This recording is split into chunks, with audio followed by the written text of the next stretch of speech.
Asia Tech Podcast with Graham Brown and Michael Waits. Yes, we're live on Facebook, Asia Tech Podcast. Welcome. It's Tuesday evening. Graham Brown, Michael Waits, Asia Tech Podcast. We are talking about our, good news, tour coming up August, September, October. I want to start with a quote and just hand it over to you, Michael. A quote that I read today. John le Carre, the author. Yes. He said that a desk is a dangerous place from which to view the world. So getting philosophical to start off with. I'm teeing you up, Michael. Discuss. Like I need to be teed up. Desk is a very dangerous place to view the world in. I would know, actually, because I sat at a desk for, 21 years. And I'm telling you, it was a very dangerous place to view the world. I know some people that are still doing it. I'm not sure if they still have their soul. The best place to see the world actually is in the world. What do you think about that? Oh, yeah. Well, I mean, especially for us, we live digital lives, don't we? Especially most of the startups we're involved in are very digital. Yeah. I mean, look, you and I are not the classic digital nomad, but I mean, boy, we move around a lot. Yeah. And we could go through where you've lived in the past 10 years and where I've lived in the past 10 years, but just the places that we visited. No way. Well, definitely not for you. And I mean, for me, what I've done over the past 5 or 6 years, I've been all over this region a bunch of times. I mean, this year I've already been in Japan 2 times. I was in Japan 2 or 3 times the previous year. I mean, it's just continuous. Singapore, Japan, Indonesia, Malaysia. I have not been in Vietnam, which we will rectify. Yep. In 20 years. Yeah. And more, 25 years. Don't forget, Myanmar. Yeah. Neither of us have been to Myanmar, right? Nope, never been there. I mean, every place that we think we're going to go from now on, I will have been, but I have not. So, let's talk about where we're going to go first. Right.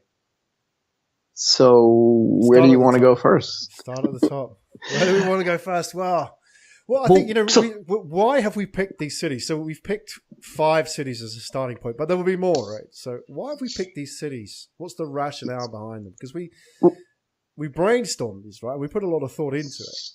Yeah, we did. And we spent a lot of time last week, actually. And I think last week was actually one of our most popular episodes, right? Is what makes a great startup city? And I think that's the premise for this. As we were thinking about doing last week, we thought about what are we going to do going forward as well? And how are we going to figure out what are the best startup cities? And the idea really was, let's go visit them. Yeah.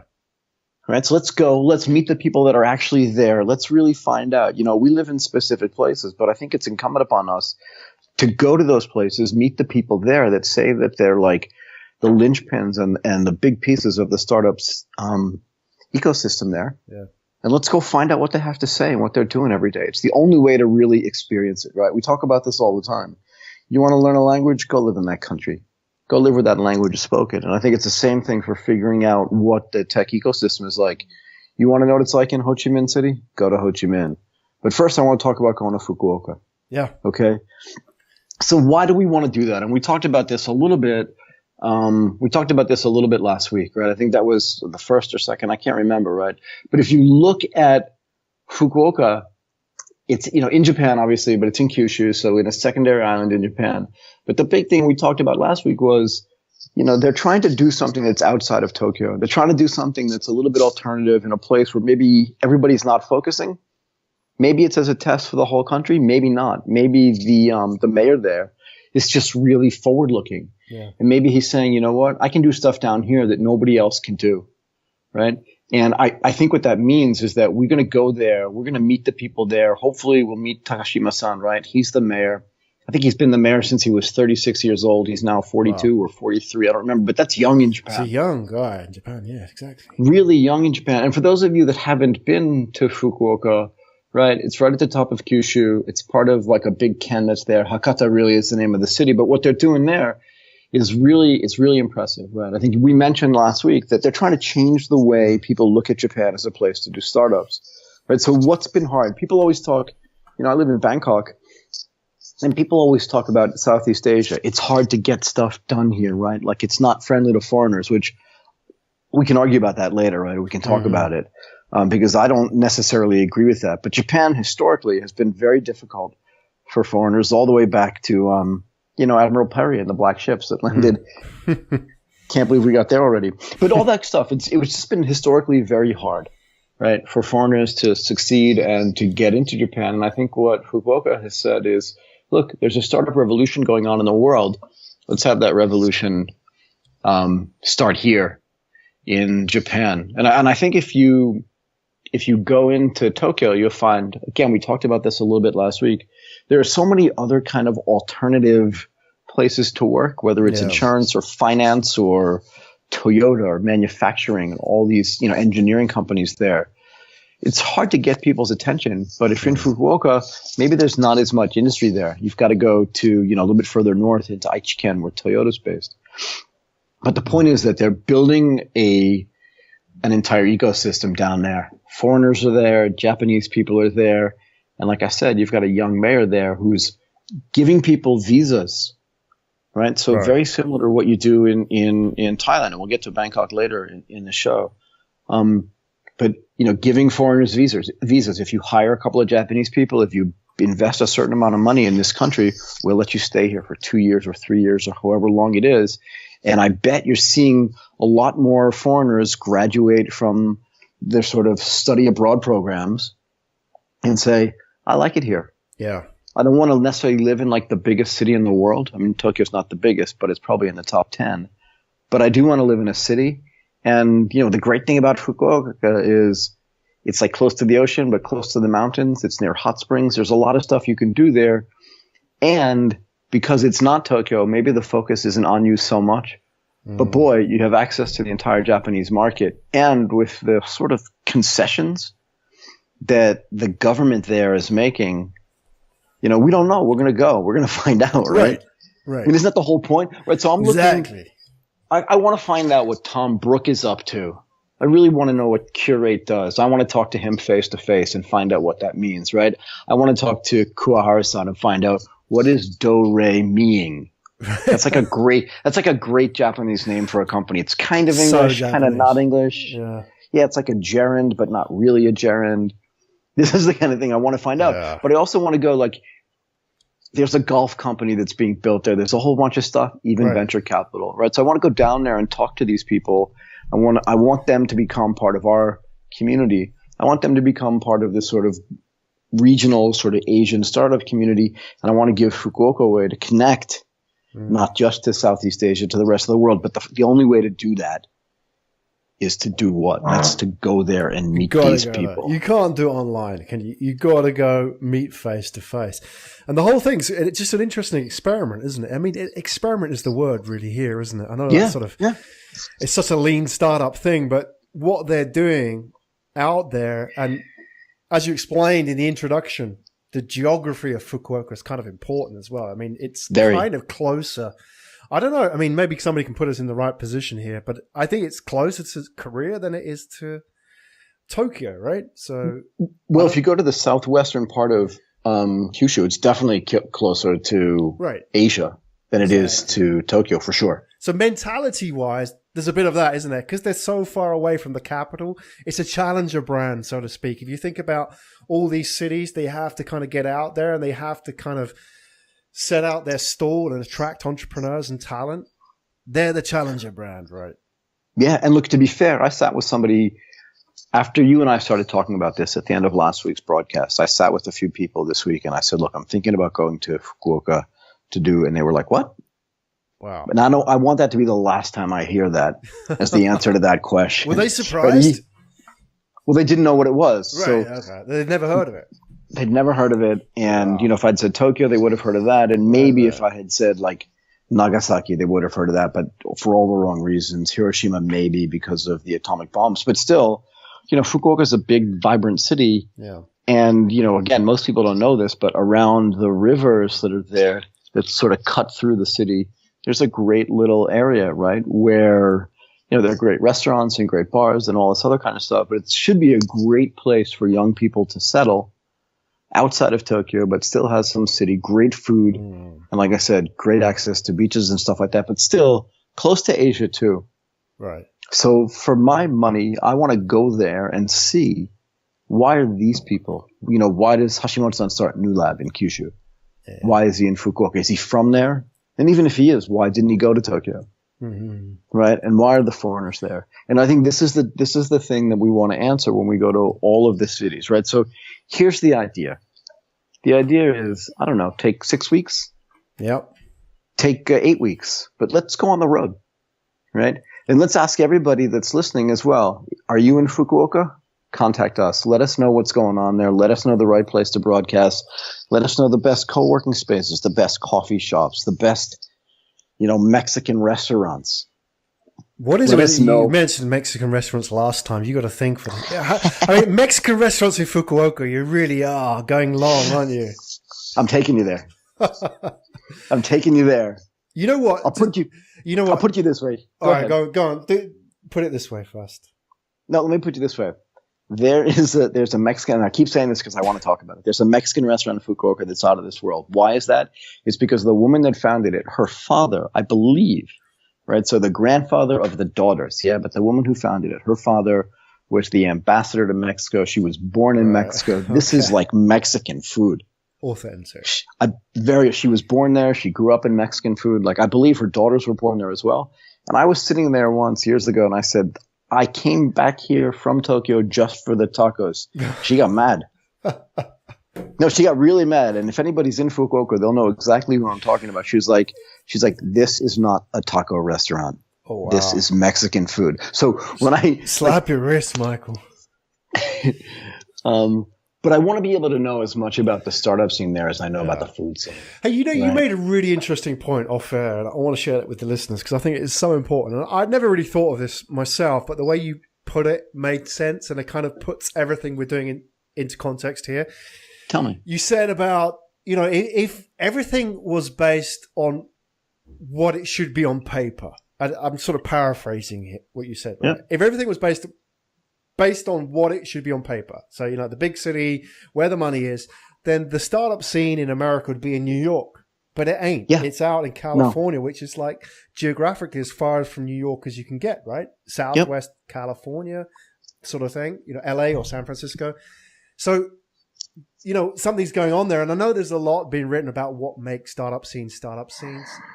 But we won't sort of go into that. But there's kind of like a general theme here is that there's something going on. We're not talking about necessarily the obvious candidates for where the money is, right? We're talking about where the startup innovation and entrepreneurs are, right? Yeah, I mean, look, we can talk about the U.S. for a second. It's an interesting point, right? You could say that it should be on the East Coast of the United States. That's where the oldest educational institutions are, and they're highly concentrated, right? So Boston used to have, like Lotus 123 was started in Boston. You have EMC, right, was started in Boston. That's because they had this thing called the information highway was Route 128, which is into Boston, right? And I know that because my family's from Boston. But Boston also has MIT. It has Harvard, right? It's close enough. That whole area is close enough to Yale, but there's Tufts, there's Brandeis, all these great universities. And that's normally the thing that people talk about when they talk about San Francisco, right? So it's near Stanford, it's near Berkeley. Xerox is there, so the Park Lab that used to be part of Xerox but is now independent was there, so that's why all that stuff started up. But frankly, if it was just a money thing, and if it was just like the biggest city thing, it would be in New York. And you'd never have the massive and really vibrant community you have in Austin, Texas. Now, I know Dell was based there, but it's the same thing. There's no reason why some kid who went to college in even Kyoto goes down to Fukuoka after school and says, I'm starting a business here. My family's from Kyushu. There are technical universities there as well. And it's a better lifestyle than it is in Tokyo. The weather's better. It's key, super core to this. It is key to this, right? It's a conscious choice. Yeah. They don't have to be in Tokyo to do it. And frankly, maybe there are too many distractions in Tokyo. Right, like what do you do for a big night out in Milpitas, California? Do you know, like I don't know. And what do you do in these small towns? Like, sure, there are some great universities there, but there are a lot of tiny towns in that part of California surrounding San Francisco where a lot of these startups were, and maybe that's why they started in a garage, or maybe that's why there's that myth of Hewlett and Packard sitting in a garage somewhere and the Apple guys going, we can do the same thing too, but there's no reason why you can't start in a garage in Japan. And Fukuoka could be the perfect place to do this because it's central enough in the entire country and close enough to Asia where it can be like a gateway to a great part of innovation. And the fact that the mayor of that city who gets that is really, it makes it really interesting, right? Because again, he doesn't necessarily have to toe the line for Nomura Securities or any of the big security companies that are in Tokyo. He can pretty much do whatever he wants. And if the government in Tokyo, the national government says, hey, what are you doing down there? He can just say, look, it's small, leave us alone, we'll figure it out. And by the time he's done building something, it's too late. Right? So I think it's a great place for us to start. You're in Japan, right? So it's a natural place for us to go. I've lived in Japan, so it'll be really interesting to see what the reaction is there and the type of support we can get. It's a great jumping off point because, again, it's a little bit, I don't want to say ignored, but it's just not as well known as it should be. Right. But that's a good recipe for why it might make a great startup city, right? Absolutely, because no one's paying attention. Yeah. No one's paying enough attention. Like if you tried to build a startup in Tokyo, again, the distractions, the other opportunities, maybe your family, particularly if your family's from Tokyo, would say to you something like, why wouldn't you just go work at Nomura Securities? If you really want to do fintech, why not? If you're a technologist, why not get a full-time job? Take the, semi and $100,000 a year salary and make your mother proud. Yep. Exactly. Right? But instead, these guys and gals are going down to Kyushu and saying, I want to do it here. It's a better lifestyle, right? Yeah. We talked about this last week. You can go to Singapore and start a fintech company. You can start the same thing in Indonesia where there are 270 million people, right? And that's why Jakarta is going to end up being a super hotbed for what's going on in the fintech world because, frankly, just the pure number of customers that are available means that that's going to be a big deal. Right? So we're not going to – go ahead. No, it's just going to be interesting, isn't it? I mean, when we get down to Fukuoka, just what kind of people are down there, right? Are they people who are locals? Are they people who have made a conscious choice to move there? Are they, like you mentioned, I mean, the English teacher who thought they would stick around for a bit and started up his own company in Fukuoka? I don't know. We're only going to know by finding out and getting it down there, right? So people who have made a conscious choice, it's going to be interesting. Yeah, I can't wait to get there, though, and find out. Yeah. Like I said, I've been to Fukuoka a bunch of times, and none of it was ever for business. So it'll actually be really fun for me to see like what's going on there from a business perspective. And that's exciting to me. Awesome. Yeah. We will be the first Asian technology podcast to visit Fukuoka. Yeah, I think so. I hope so. And I hope that everybody that's there can come out to support us. Like the best thing that can come out of this is to have enough connectivity so we can connect them to what's going on in the rest of Asia, at least, if nothing else, right? Because one of the things that I've seen, and we can talk about other parts of Japan as well, but one of the things that I've seen about the Japanese startup scene, and you can ask the venture capitalists there, is that kind of like Vietnam, and we'll get to Vietnam in a second. It's very domestic. Yes. Again, because the market there is so big that they don't necessarily look outward, but I believe that Fukuoka is going to start to do different things, right? So if you look at just the homepage of Startup City Fukuoka, they have something called Global Center. I really believe what they want to do is they want to build global businesses that start here and put this city on the map, and nothing would make me happier than being able to help them do that. So that's the goal of going there. Right. And I can't wait to do that. So when do you want to do that? End of August. Let's do it. I'm there. I've got no expectations, Michael. We could get there and it could just be tumbleweed. Crickets. It could be crickets. Yep. It could be. But, we're not going to know until we go. So we're putting ourselves out on the limb. We're kind of nailing our colors on the mast a little bit here by saying. Pretty much. But hey, that's how we sort of roll. So let's go. Yeah, I mean, look. Right? You've got to do what you say works. And I really strongly believe that no one's ever achieved anything without taking some risks. Yeah. Right. And we talked about it offline, and we should talk about it online. We could show up there. Look, I guarantee you it's not going to be like the Beatles showing up at JFK. No, exactly. There are probably going to be a lot fewer people and a lot fewer screaming people, except maybe please leave. But having said that, we will still go there. And I'm pretty sure that after couple of days of trying to figure out what we're going to do. We'll figure it out there, and we'll get some really decent support there. I can feel it already. Yeah. Yeah, I'm excited. Right. Yeah, so if we think about, Fukuoka, what do you think? August, we want to keep it on Tuesdays, right? Yeah. That last Tuesday in August would be ideal, right? Yeah, I'm looking at August 29th. Let's do it.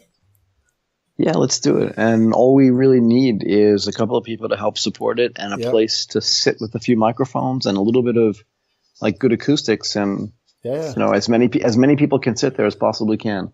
So if you have a co-working space in Fukuoka, then tap us up, hit us up, contact us, Asia Tech Podcast. Let us know. We will bring people to your co-working space and give you exposure. We'll bring in the startups and all the other people from the ecosystem. Because ideally, right, if we do this right, we'd like to actually show up, and we'll talk about the other cities where we're going to go, but we'd like to show up a day early. Yeah. Meet some people from the ecosystem, whether it's founders, investors, high net worth individuals, or even the government people that are supporting the tech ecosystem in these spaces, and definitely co-working space owners, right? Because a co-working space is a place where startups should be gathering. Yeah. Right. And in a city where you and I are not familiar necessarily, while we can do research, it's always great to have somebody there kind of put us in the right place and tell us where the right place to go so we can get the best exposure. So hopefully we can do that on the Monday. Tuesday, we'll get together with all the people we've already met, and we'll broadcast live from there and have a similar conversation, not just about the people that we've met, but about the things that we've learned and the feeling that we get, I think, from being in that city. Yeah. Right. So going with an open mind, for sure. Yeah, that would be cool. I'd take some questions as well. We could do a live event, take questions from people, talk about our feelings. I think, that's maybe what doesn't come across from articles about these places, right? We can talk about our feelings, what we've seen, our experiences, and get people to come along and just be part of that whole journey, right? Share with us their experiences, so their stories. Yeah. I mean, look, the greatest thing, I always used to say this when I was a tourist traveling around, right? So your first time in a country, the best thing that could possibly happen to you is run into a local, right, who takes you into his house and serves you the local tea. Yeah. Right, because then you're really learning about what it's like to be in whatever locale that you've traveled to, right? And that's the key thing. And this has happened to me in a bunch of different places. You're just walking around neighborhoods because anybody can go see a tourist attraction. But what you really want to do is get a feel for that spot. And this is what we hope to do on August 29th in Fukuoka. Yeah. Love it. Genuine Japanese tacos. The reason to go there, I mean, sure, when you're in Japan, you want to get Japanese food, but the reason to go there is just to show that, like, maybe what you expect to see when you go to a place is not exactly what you're going to see. Yep. And I think that's kind of the best thing about going to a new place. So we'll do that in Fukuoka for sure. If you've never been there, we'll show you some places that are pretty interesting. It definitely has a different vibe than Tokyo. Yeah. And I guess if everyone wants to come and visit Fukuoka whilst we're there, then they're more than welcome to come and join us. Yeah, please join us. I mean, anybody can join us, frankly, in any place that we're going to go. Yeah. So where are we going next? Fukuoka is a good starting point. What's on the agenda next? Where do you want to go? Well, I want to go, like I said, I have not been in Vietnam since 1991. Wow. And to a certain extent, go ahead. Yeah, I mean, that's a long time away from Vietnam, and a lot has changed. Yeah, I mean, what's it, 26 years ago? Yeah. It's not, I mean, to say it's not even the same place is really, it's not even close to how much things have changed there, right? If you look at when I went to Vietnam and when I was in Saigon or Ho Chi Minh City, right, like there was literally nothing there. I imagine nothing. The early 90s. I mean, I was in Southeast Asia in the early 90s, and it was, very different. Well, remember, back then Americans couldn't travel to Vietnam. Right, okay. So how did you get in then? Well, so we came from Tokyo, right, because I was living in Tokyo at the time, and they didn't stamp our passport. So I went there with two other Americans. All three of us were working at Morgan Stanley at the time.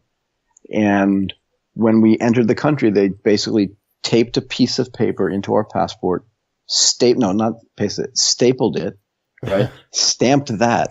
And then when we left, they just took it away.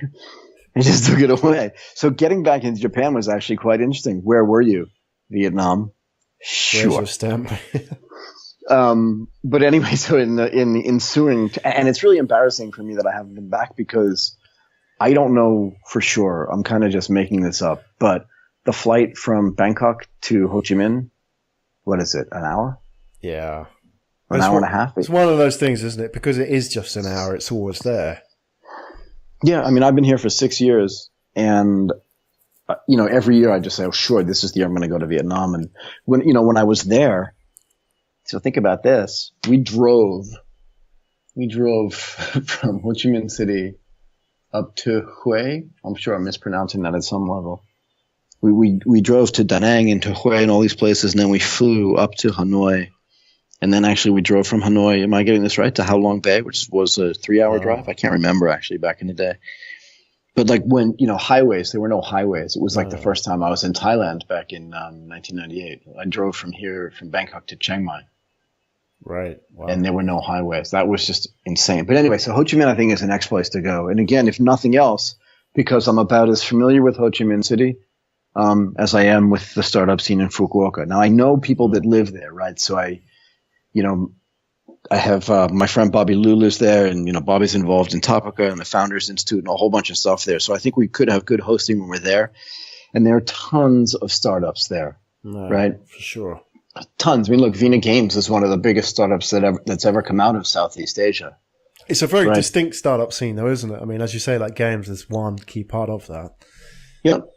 And if you think that just from a GDP per capita standpoint, right? So I like to talk about market gaps, right? What's necessary. So Vietnam, again, is a country of 90 million people. And if you think about the gaps in the market that need to get filled just to modernize businesses there is a massive opportunity. And if you look at I think I read a statistic a couple of days ago that said that Vietnamese universities and sort of technical schools are turning out 100,000 engineers a year. Wow. Which means that the engineering quality is high and it's also voluminous, which means that there are tons of people there that can code. Yes. But Vietnam, at least up until now, is really famous for kind of its design. So UI design, UX design, and its coding strength. Mm-hmm. But again, I know what I read, right? And I know what I hear. And while I do have friends that live there, and actually one of my buddies that I used to trade with, so a guy who used to work he'll hate me for saying this, but a guy who used to work at Barclays Global Investors, and who also went to like a really fancy private school in New York for high school, is now living in Ho Chi Minh and investing in startups there. And he and I speak periodically. We can reconnect with him as well. And I think that'll come in really handy. But again, I haven't been there in 25 years. I don't know when the last time was you were in Vietnam. But Ho Chi Minh seems to me to be another great place to go. And it's kind of going up the curve of places that are close, that are growing, but maybe that most people outside of the region don't really know, has such a vibrant startup community. And we talked about it last week, but the question is, what really does make that a great startup city? And hopefully we can get, again, the people there to come and support and help us figure out where should we broadcast? Who are the best partners there? Right? That. Yeah. Yeah. I was in Vietnam. I was in Ho Chi Minh 2 years ago. Oh, okay. I landed on forgive me if I get this wrong, but the Vietnamese Independence Day or whatever it was. So I timed that wrong. So everybody that I was hoping to meet was off. They all go back to their family homes and stuff. Yeah, but fair enough. I think, interesting. I don't know. It's a sort of a sweeping generalization, but, my thoughts on Vietnam, well, Ho Chi Minh particularly, compared to, say, Bangkok, which we'll come to in a minute, is that it seems like Vietnam, I mean, Ho Chi Minh's a big city. It seems to service itself a lot. It seems that it's less... I mean, you can walk around Ho Chi Minh and you see a lot less English than you would say walking around Bangkok, right? So there's that off the bat. There's a difference there. So Bangkok is much more geared towards foreigners. So that's one thing. And it seems that, I don't know if the English levels are different or whatever, but it seems like the Vietnamese community is probably geared a little bit differently to, say, the Thai community when it comes to startups. So we'll see a little different flavor. If we're talking about people who are at engineering based, people who are sort of building design, building databases, building games, that kind of thing, maybe they're sort of more of an outsourced community. I don't know. People who are sort of Yes. working with startups, you know, like game development houses, as opposed to people exporting apps, right? Yeah, but again, we don't know, right? So Right. the best thing to do is Go. there, sit in the middle of it, and have people tell us we're wrong. Like I don't mind being wrong. I always say I don't have a monopoly on the right idea, and I love going to a place and finding out, you know, right or wrong. I just like finding out new stuff. Yeah.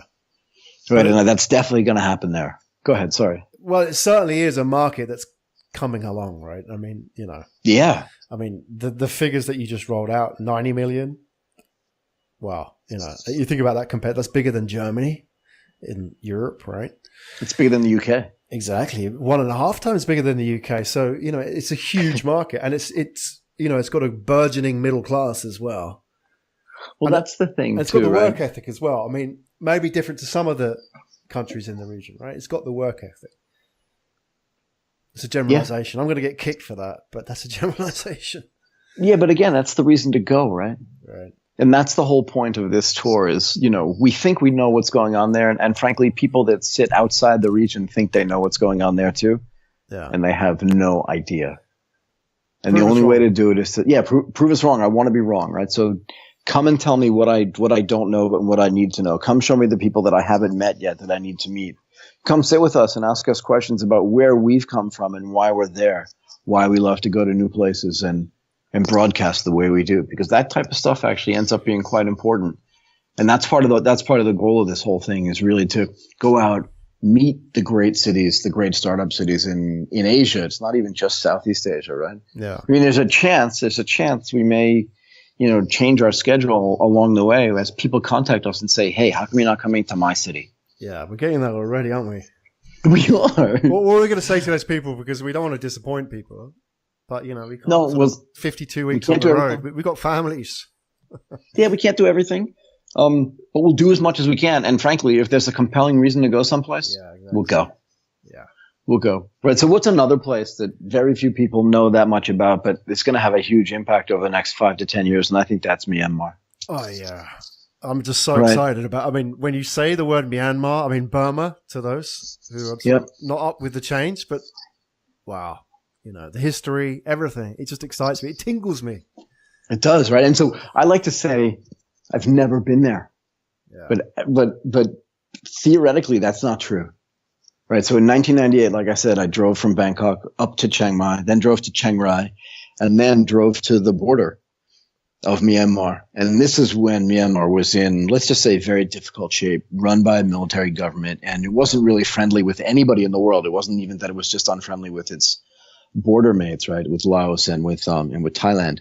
It really wasn't friendly with anybody. It was pretty much closed off to the rest of the world. And there was this tiny little bridge you could walk across that connected Thailand to what was then Myanmar, Burma. You didn't really know.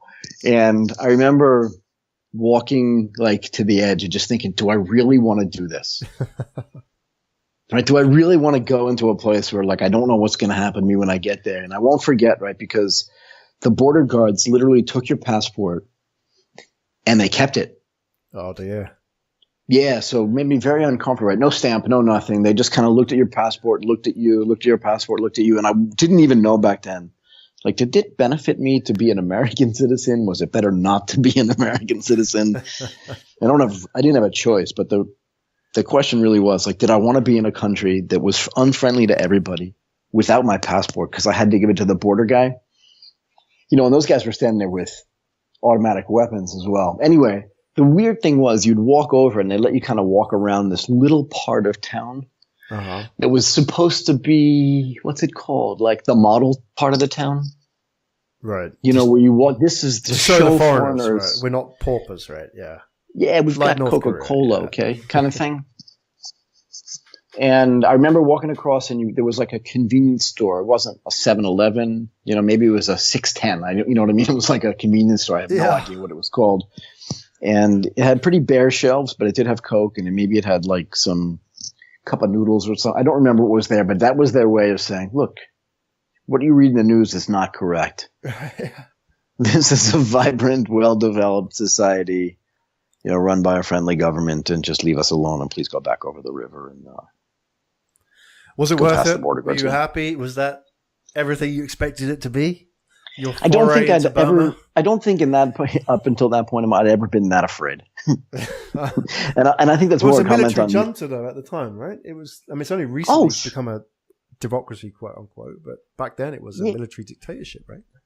Yeah, I mean, to be fair, I'm not sure if that says so much about the country as it says about just my stupid fear for not understanding like what was going on in a country that wasn't, well known to me.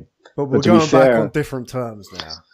Well, we're going back on completely different terms, and that's the thing too, right? Like there are people in Yangon that podcast. Yeah. There are foreigners that live there that are venture capitalists. There are locals that are venture capitalists, and every society sends people outside. The Japanese did this in the 1700s and the 1800s. Go to Germany, learn to be a doctor.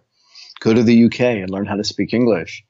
And, the people in Myanmar are just as curious about the rest of the world in this generation as every other country in the world has been that's been kind of closed off and just not connected to the rest of the world. And they're just as curious as any other humans. And the great thing is that as soon as they get a chance, right? Again, just like with every other country in the world, as soon as they get a chance and have the resources to it, they like to travel, find out what the rest of the world is like, and bring back best practices. And I want to see how that's developing as well, right? Because I know. I saw Jim Rogers. Yeah, talking about Myanmar. He says he reckons Myanmar's the next Thailand. He's big on Myanmar, right? I mean, what are your thoughts? Do you think it's overhyped? I mean, it's so much talk about Myanmar the last couple of years. Oh, you just did it to me again. I always say I'm going to look this up and I can never remember it. But there is a very sophisticated term for the hype cycle. Remember we talked about this before. Oh, yeah. And I think a year or so ago, you were at the top of the hype cycle for acquiring real estate and hotels in Yangon and in the rest of sort of well-developed, better developed Myanmar. Uh-huh. And to be fair, it's on the west coast of Thailand as well. So it's out on the Andaman Sea and a little bit further north, which means that the beaches there are like some of the few left untouched beaches in the world. Mm. And by all accounts are gorgeous. Wow. So you're going to see tourism, I think, explode. And I think in the way that most of the countries in the world develop, once the tourists go, they'll bring back stories about how beautiful it is. Some of the tourists will stay and they'll build businesses there. People will stay there and marry a local, and then their families will come back, and it just gets integrated into the rest of the world. And I don't think Myanmar is going to be any different. And I don't think that's a process actually that can be reversed, right? So once you join sort of the community of nations, you can argue, you and I try not to talk so much about politics on this show, but you can argue that, this whole concept of internationalization is hitting a speed bump. And you see it all over Europe and you see it in the United States as well. And yet once that process starts, particularly with the internet thing, and allowing instantaneous communication in a way that's frictionless and global, you just can't stop it. Right? There are too many benefits for people being connected as opposed to being disconnected. And while we may have some sort of short-term fluctuations in people's opinions about that, I don't think that's going to go away. And what that means is that Yangon and the rest of Myanmar is going to continue to get more and more connected to the rest of the world. And because there is a startup revolution going on globally, again, market gaps. Just consider what the market gaps are like in a country like that that's been relatively closed off to the rest of the world. And that's not an opinion, right? That's just a fact. And I want to go there and see, because imagine building a mobile phone company from scratch in a place where there have been no landlines anyway. Right? So, like in the US, there are probably 2 landlines for every house. In Japan, there are landlines everywhere. Right? So building a mobile business was difficult at first. But in a country like Myanmar, very similar to a country like Thailand and also in the rest of the region, you have people's first access to the internet is mobile. Yeah. And it creates a completely different experience, right? Whether it's mobile banking or mobile insurance or mobile car purchasing or mobile real estate rental, or everything is going to be on a mobile device. We call them mobile phones, but really they're just pocket computers, really high-powered supercomputers you put in your pocket. And I think going there and finding out what people's view is on how their tech ecosystem is going to develop, it's going to be really interesting. We talk a lot on this podcast about how in this region, we can see the future because we can see a lot of things that are getting developed in the West and then kind of applied to here. But Myanmar is one of those places where, because it's really just starting to catch up in leaps and bounds, and leap is the best word because it could be leapfrogging what's going on in the rest of the world. To me, it could be one of the most fascinating places that we visit. And just going there, I'm already excited. Oh, yeah. And I think that the people there, you know, they'll be excited. Not that we're there necessarily, but they'll just be excited to share. Look, we talked about this earlier, right? I think you can talk about interviewing people, and I think it's more likely just listening to their story. Yeah. Right. I mean, that's the key, really, when you go talk to someone. You're not asking them questions necessarily. You're just using those questions as a guide to get to what those people's story are. And I think, frankly, the story in Yangon is going to be really interesting. And that's not to minimize it's not going to minimize what's going on in Fukuoka and what's going on in Ho Chi Minh, but those are better known in relative terms than what's going on in Myanmar. And that, to me, is fascinating. Again, I've never been to that part of Myanmar, so that should be really exciting too. And then when that's done, right, so those are 3 places that we really don't know that much about. We haven't really been. And then from there, I want to take you to my hometown. Bangkok. And Bangkok. Now, in Bangkok, the tech startup scene is just on fire. Right. Okay, just before we go into that. Go ahead. For anybody that hasn't been to Bangkok in a while or has never been to Bangkok, that would be news, right? Because most people don't even know that Bangkok is a tech hub. They can't imagine it, right? So, no, especially if for you've people never outside the region. So I just want to put that in there because people are thinking, what? Are you sure? Is it on fire? What do you mean on fire?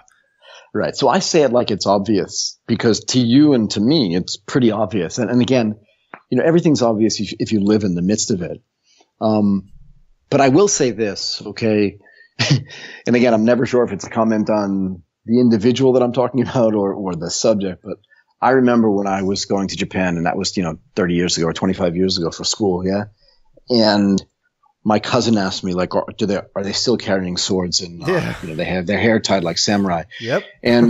And I think the impressions of people who haven't been to Bangkok are potentially, driven by silly things they see in movies without mentioning the movies that show the silly things. And I think that and again, it's an edge for me that they're wrong. Yeah. Right. And they're just wildly wrong. Right. So if you go down the main street in Bangkok, it's just like, it's insane. Right. It's just insanely, high level shopping, high level people, fancy cars. Like it's really just a place like you wouldn't believe. And frankly, my first time in Bangkok was the same time. I think it was the first. Yeah. Like I said, it was 1998. So almost 20 years ago.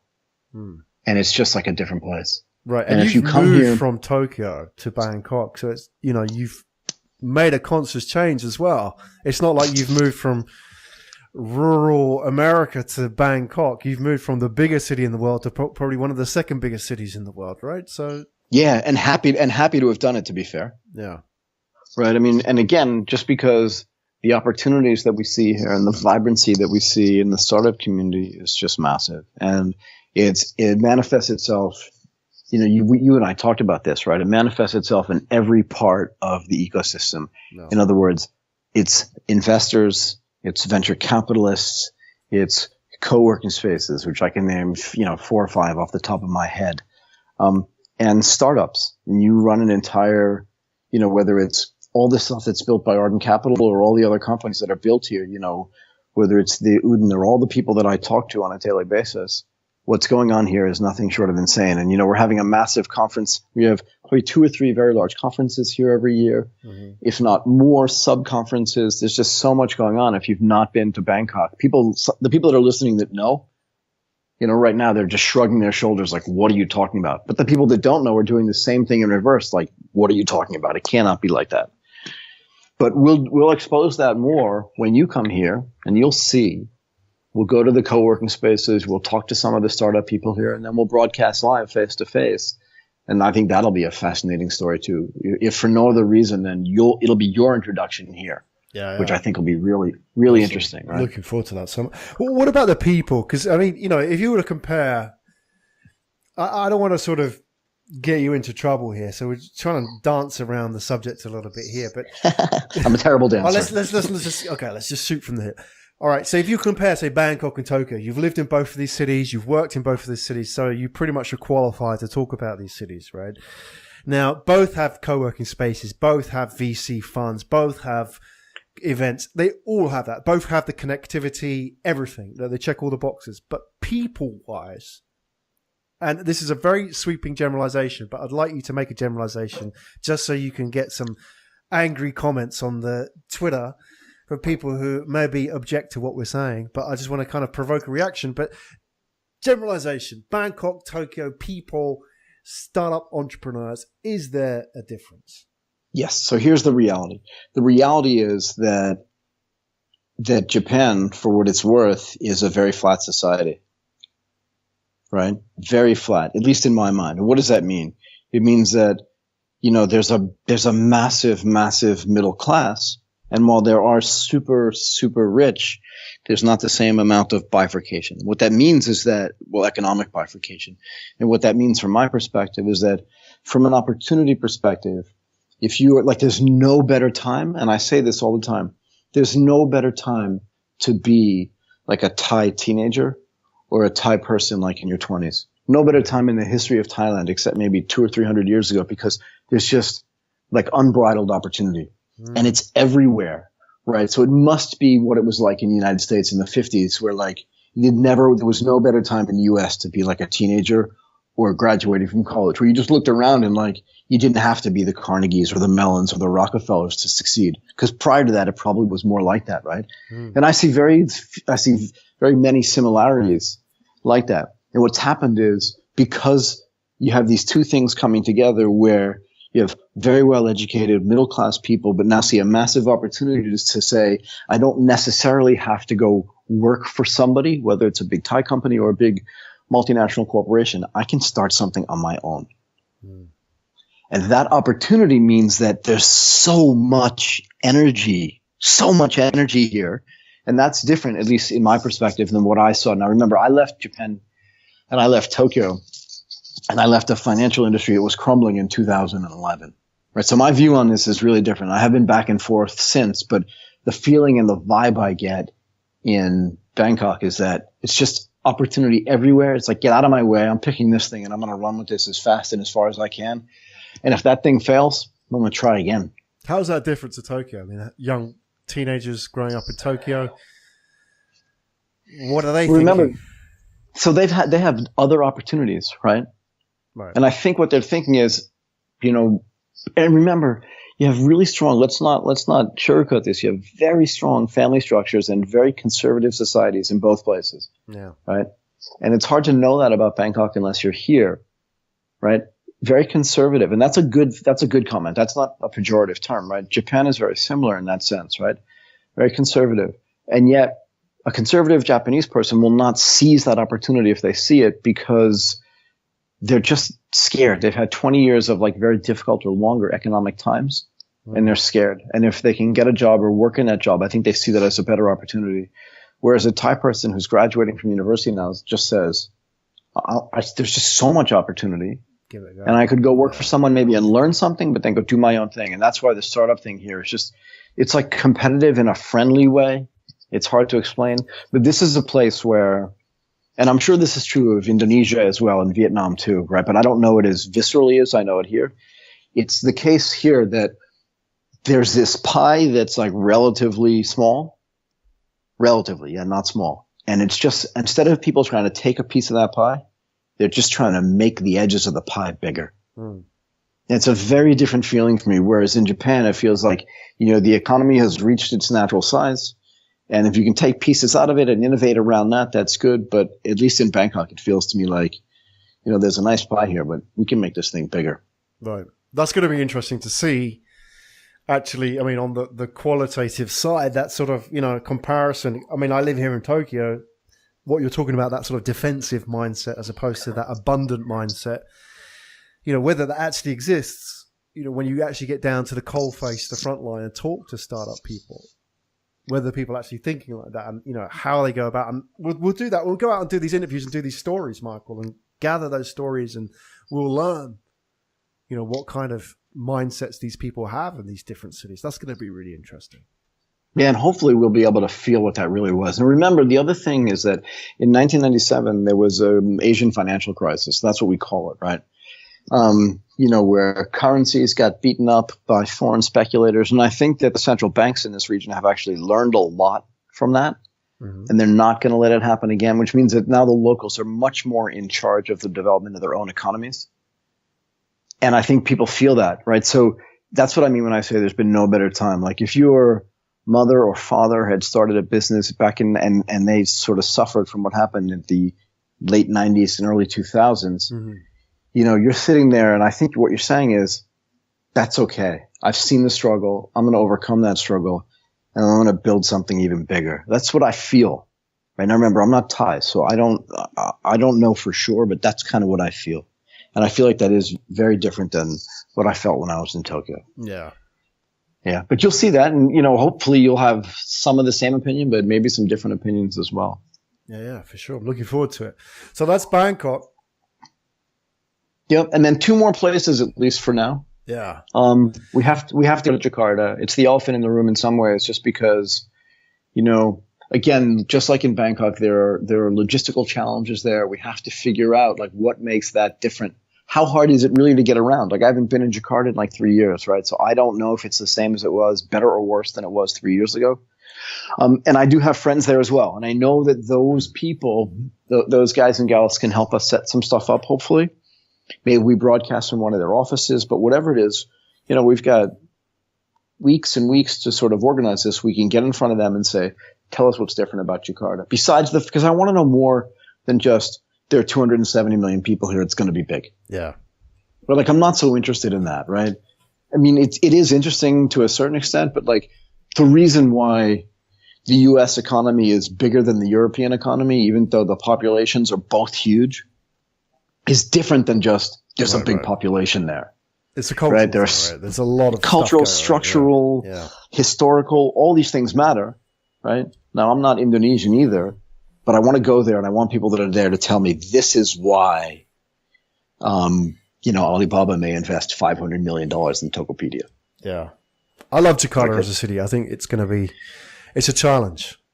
Logistically, it's a challenge. 3 hours getting around the city, but there's something about it. I don't know. I mean, maybe that is the sort of necessary ingredient to make startups emerge. But there's something chaotic about Jakarta that other cities don't have in the region. I don't know what it is, but there's a magic there. I mean, it's huge as a city. I don't know how it compares to the other cities in the region, but it's up there in the top 3 in terms of size. But just in terms of the chaos. But I mean that in the sort of not necessarily a negative way. In a great way, right? Right. I mean, here's the thing about Indonesia. It's a very young country. And I think it's really, when I was doing mobile research, an interesting stat emerged is that I think there were more fans of English Premier League soccer in Jakarta. Could be. Right? On Twitter. Yeah, than there were in any other city in the world, including London, right? Or including London. It's highly possible though, right? Right, because there's just so many young people. And you get that. I mean, the sort of the images of Indonesia, you see the news and you see sort of the orthodox images of Indonesia and all that kind of thing. But beyond that, there's a very young, vibrant youth culture there. And that's going to be interesting to see how that translates into startup. Because there is a gap between youth culture and startup culture, obviously. They need a bit of structure to make it work. But it's just going to be interesting to see how that actually converts into viable startups, right? Yeah. So get this. The median age in Indonesia, let me just get this right, is what? Is 29.9 years old. That's the median, okay? Wow. How does that compare to other countries? Well, the median age in Japan is almost 47. Wow. So I'm actually on the young side in Japan. Wow. The median age in the United States is almost 38. Wow. Right. And let's just do the United Kingdom. Right. So the median age in the United Kingdom is 39. So it's a very young. And let's just do Thailand while we're just researching this, right? So far in Thailand, 35. So Indonesia is a very young country. Wow, that's median, yeah. That's a big. I mean, even 5 years is huge, isn't it? Because it's like, it's massive. That's the average. So you're going to have a lot of young people. To get it skewed that young, yeah. Right, and then you take it in the city as well. It's skewed even younger, I guess, right? Because the people who move to the city are young. They've all come from the kampungs, the villages. So yeah, I want to do Malaysia too, right? So Malaysia is about the same. They're both about 28 or 29 years old. Is that so? Right? Interesting. Yeah, but let's do this because the last place we're going to visit, and I think it makes sense actually to do this because it's the most developed place in Southeast Asia, right? It's Singapore. Uh-huh. We have to go. It's the richest place. Well, richest. It's got the most concentration of money, right? Doesn't necessarily have the wealthiest people in the region, but the highest GDP per capita is there. And the median age is over 34 years old.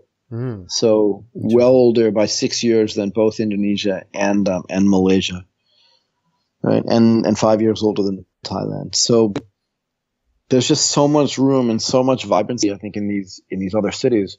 But I think it's important because, like we talked about last week, Singapore has all the government programs, whether it's through the IDA, the MDA, the NRF. Singapore is constantly trying to evolve what their ecosystem is because they're trying to move everything away necessarily from all the banking and stuff like that. They have they were the first Asian city to have the big deep water port built there. And people forget, but at one point Singapore was a mecca for manufacturing of electronic goods. Yeah. Exactly. Right. So the first MP3 players came out of Indonesia for Creative Labs, I believe was the company.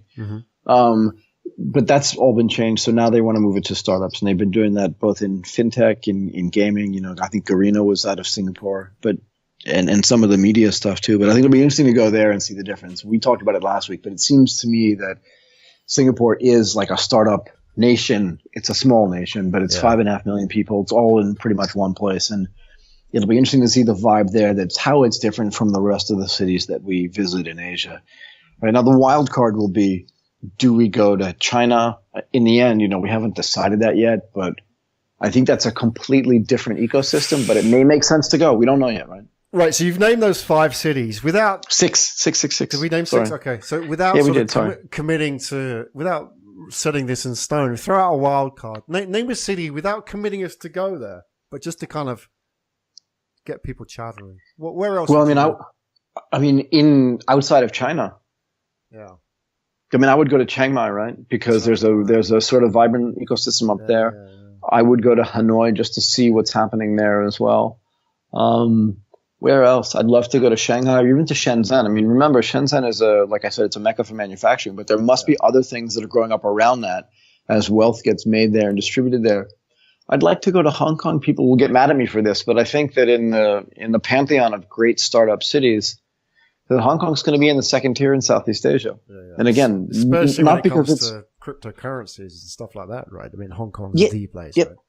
Yeah. And again, not because it's a bad place, but because there's just so much other stuff to do there. Yeah. Right? What do you think about all this sort of what would in the old world be called Indochina, Phnom Penh, Luang Prabang, all that sort of Vientiane, all those kind of, do they, Laos, Cambodia, are they are they too early? Is it too early for that stuff right now? So it's a little early, right? I've been to Vientiane, but only for a day. I've never been to Luang Prabang, which I probably mispronounced, so I'm sorry. And Phnom Penh I haven't been to, although I've been to Siem Reap, but again, 20 years ago, so I don't really know anything about what's going on in Cambodia. Right. But I think it's early in those places, and that's an I think. If I'm wrong, tell me. Yeah, we want to know. Just strafe me online. Like I said, I have an opinion, but I don't have a monopoly on the right opinion. So tell me I'm wrong and tell me why, and give me a good reason to come there and learn, because I'd love to have an excuse. Nothing would make me happier than, to get on a plane and end up in Phnom Penh, a place I've never been. Right. So again, I won't commit to it necessarily, but I'd be happy to go there if I find out that it's the right place to go. And China as well. Give me a reason to go. I haven't been in China since 1991 as well. Right. Okay, and it's just right across the street from me, so I should go there too. Is there a reason why China isn't a natural choice for the top 5 or 6 cities that we're going to? Shanghai, Beijing, Shenzhen, Guangdong, all those kind of cities. Why? Why? Just market size. Why aren't we going there? I'm just trying to play devil's advocate here. Why isn't China in the top 5 or 6? Yeah, it's a really good question. I think it's just so well developed and so well known. Right. Like, I don't know if I have anything to add, and I've said this before by using the word edge, right? I don't know if I have an edge in China, and I don't know if I have anything to add, right? So we used to joke that, like, if you started a company that does X, whether it's fintech or ad tech or ed tech or something like that, and then you try to move that company to China, there are already 40,000 other potential people just because of the population size. They're doing the same thing. Right, and I submit to you that China is past the point where it's like copycatting and ripping people off. I think that period of China's history is over. The point is, though, that if there are 1.2 or 1.3 billion people, somebody's probably had your idea. Yeah. And because their addressable market is so large, I mean, China has the largest number of cities, probably over 10 million people anywhere in the world, just because of its country size. Yeah, well, and I just don't know if I have a lot to add. I want to go. Yeah.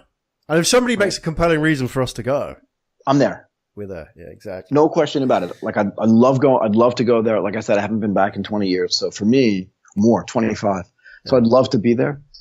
But right now, I don't think I have anything to add. But I think if I go to these other cities, I could potentially add something there and give them exposure and get insights there that other people may or may not have. That's what I think. There's so many cities we've left out as well. And I don't even name the countries that we've left out, because as soon as we name them, that's another 20 minutes to the podcast just talking about that country, right? But there's a whole bunch of places we missed out. I'm sure people could tweet us. They can tweet us at AsiaTechPod or hashtag AsiaTechPodcast. Let us know. I mean, if there's a compelling reason to come to your city, we'll certainly consider it, right? Absolutely. Yeah, there's no reason why we shouldn't go anywhere if someone can make a compelling reason for us to go there. So happy to do it. So we're there. We want to find out. We want to discover what makes this a great startup city. Interesting stories, fascinating stories of startup founders from the coalface, so to speak. Yep. Talk to VCs, talk to startup founders, talk to co-working space owners. Yeah, get in contact. Yeah, and there are multiple ways to do it. Like you said, contact us on Twitter at AsiaTechPod. You can contact me as well directly at Michael Waits. We have a Facebook page, Asia Tech Podcast on Facebook, that you can sign up for. And definitely subscribe to the podcast and leave us a review on iTunes. And if you leave a review on iTunes that includes a question, we will answer your question on a subsequent episode. That I can promise you. Leave a review, leave a question in the review. I'll look at those reviews, and if we see great questions, I promise I'll answer it on one of the next podcasts. And we look forward to seeing you in your city in Asia sometime soon. Awesome, Graham. You've been listening to Asia Tech Podcast. Find out more at www.asiatechpodcast.com.